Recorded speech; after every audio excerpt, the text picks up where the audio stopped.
Ранее Нур-Казе опубликовал серию материалов о политической жизни Казахстана в 90-х. Статьи получили много откликов от читателей. Учитывая это обстоятельство, мы решили запустить специальный проект «90-е», в рамках которого будем размещать публикации о политике того времени, представляющие интерес для нашей аудитории сегодня. Первой из них станет интервью с Алжасом Сулейменовым. 29 октября 1992 года в газете «Казахстанская правда» вышло интервью с председателем партии «Народный конгресс Казахстана» Алжасом Сулейменовым. В ходе беседы с корреспондентом издания он заявил, что Казахстан богаче Франции в 50 раз, и поэтому мы должны жить богаче. По выводам ученых ЮНЕСКО, земля Казахстана может при умном использовании прокормить более миллиарда человек. Такая в ней заложена природная сила. Она ждет умного, доброго подхода. И нам, 17 миллионам казахстанцев, не должно быть тесно на этой земле,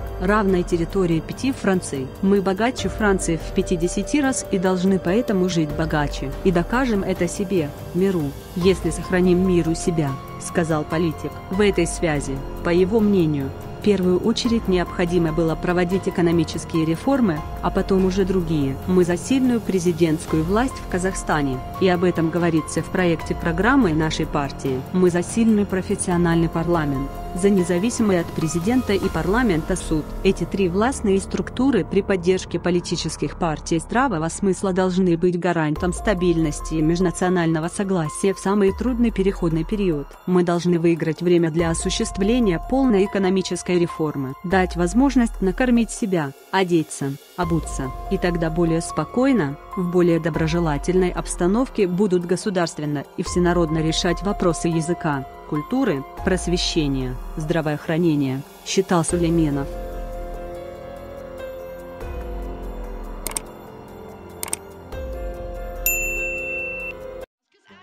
Albatross.